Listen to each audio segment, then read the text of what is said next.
नजारे हैं, क्या लगता है कि किन मुद्दों पर जनता वोट जो है वह कर रही है? नेताओं से जरा हटकर बात करते हैं। जी अखिल जी। देखिए, एक तो मुझे विवेक सिंह जी जो कह रहे थे, इस समय नहीं है लेकिन उनका एक संदर्भ लेके बोलना चाहता हूं। हम्म। वो कह रहे थे कि क्या स्वामी जी ने कोई चुनाव लड़ा है।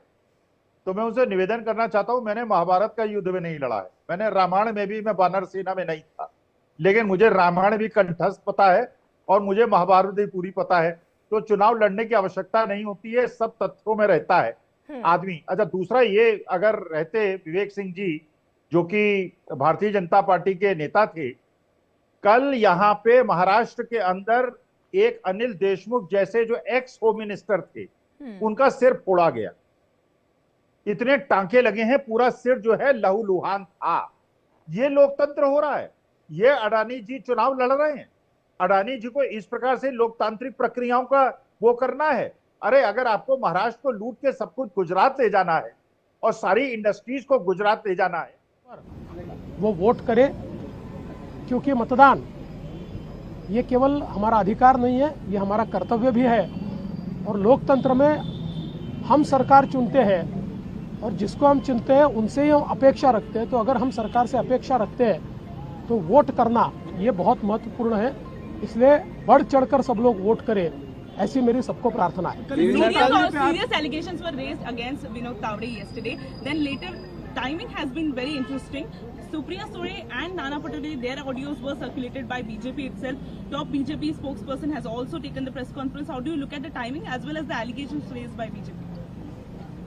जहाँ तक विनोद तावड़े जी का सवाल है, मैंने कल भी स्पष्ट कर दिया, न उन्होंने कोई पैसा बांटा, न उनके पास कोई पैसा मिला। जानबूझकर एक बवाल खड़ा करने का प्रयास किया गया, एक इकोसिस्टम को यूज़ किया गया। जहाँ तक सुप्रिया सुळे जी पर और नाना पटोले जी पर जो आरोप लगे हैं, जिस प्रकार से एक पूर्व आईपीएस अधिकारी ने कुछ आरोप लगाए हैं, कुछ क्लिप्स उन्होंने जारी की है, मुझे ऐसा लगता है कि ये बहुत गंभीर इस प्रकार का प्रकरण है। और मैं आज इतना ही कहूँगा, इस प्रकरण की सिरे से जांच होनी चाहिए, क्योंकि इस प्रकार के एलिगेशन लगने के बाद वास्तविकता क्या है ये दुनिया के सामने आना बहुत ज़रूरी है।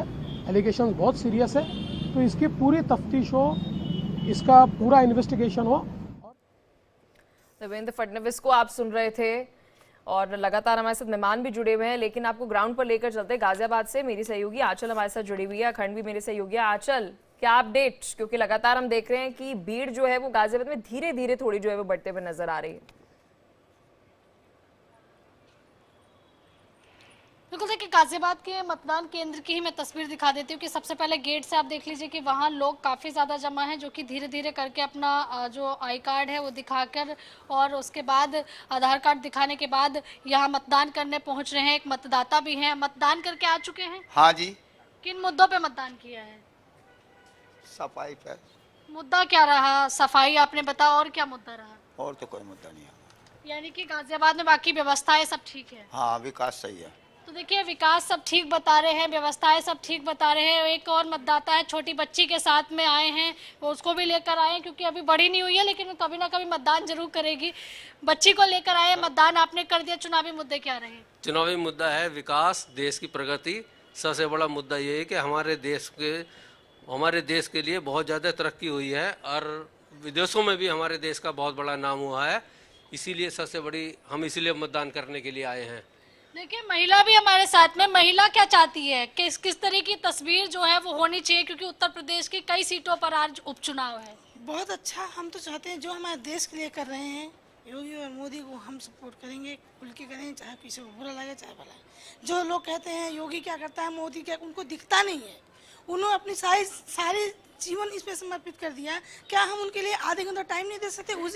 ठीक है आंचल, आप हमारे साथ बने रहिए। और भी हमारे सहयोगी जो है वो अलग अलग जगहों से हमारे साथ जुड़े हुए हैं। अभिषेक सुबह से हमें मुंबई से अपडेट पहुंचा रहे हैं। अभिषेक, देखिए, अभी गाजियाबाद से मैं आंचल को सुन रही थी, यहाँ पर भी एक कॉमन फैक्टर है, जो मतदाता हैं वो विकास के लिए वोट कर रहे हैं। और अगर हम महाराष्ट्र की भी बात करें तो सभी की आस है कि जो भी सरकार बने वो विकास जो है वो जनता का विकास करे, तुष्टिकरण से हटकर हमारा विकास जरूर होना चाहिए, राष्ट्र का विकास जो जरूर होना चाहिए। बिल्कुल सही कहा आपने। बिल्कुल, जनता इस सोच की हमेशा वोट देती है और देखिए बात तो साफ है कि जनता चाहती है कि हर जगह पर विकास बिल्कुल हो, विकास होना चाहिए। जो डेवलपमेंट की बात होती है वो होना चाहिए कि हर इलाके में देखिए अलग अलग तरह की समस्याएं होती हैं, और वह समस्याएं देखिए विधायक लेवल पर, जो कि महाराष्ट्र लेवल पर जो कहें कि वह जनता की आवाज सुने और जनता के बीच में लगातार बने भी रहें।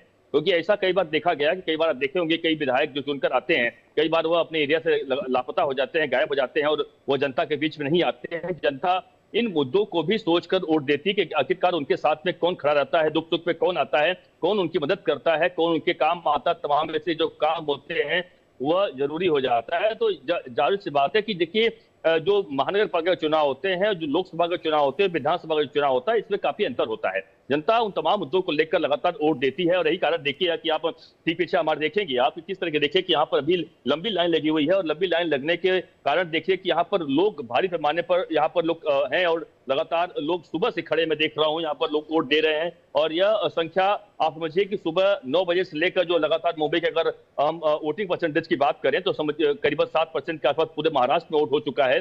तो यह आंकड़ा पिछले 2019 के मुकाबले जाहिर सी बात बढ़ सकता है, यह साफ समझ में आ रहा है, क्योंकि लोगों का जो उत्साह है इस बार मतदान में वह देखने को मिल रहा है। और सबसे खास बात है कि चुनाव आयोग की तरफ से अच्छी व्यवस्था भी की गई है इस बार की, कहीं पर भीड़ अगर अधिक होती है तो उनको व्यवस्था अधिक दी जाए, कहीं कोई दिक्कत का सामना ना उन्हें करना पड़े, और यह एक बड़ी व्यवस्था की गई। कुछ लोग हैं उनसे जानने की कोशिश करते हैं हम, कुछ लोग यहाँ पे वोट देने आए हैं। सर क्या कहेंगे, क्या मुद्दे हैं जिसके आधार पर, किसी का नाम नहीं ले सकते आप, नाम मत दीजिए, किस आधार पर आप वोट कर रहे हैं? देश का प्रगति, इंटरनल एक्सटर्नल सुरक्षा, देश का प्रगति, इंटरनल एक्सटर्नल शांति, इलेक्शन शांति, सबका डिसिप्लिन वे में देश में चलना है, सिक्योरिटी पूरा रहना है, हाथ में धर्म को आगे ले, धर्म का सुरक्षा और देश का प्रगति सब चाहिए, तभी तो देश आगे जाए। तभी तो देश सिलेक्शन करना है, जो एक मानदंड से उतरेगा तो मैं उसको वोट, आपने वोट कर दिया, करने जा रहे हैं क्या है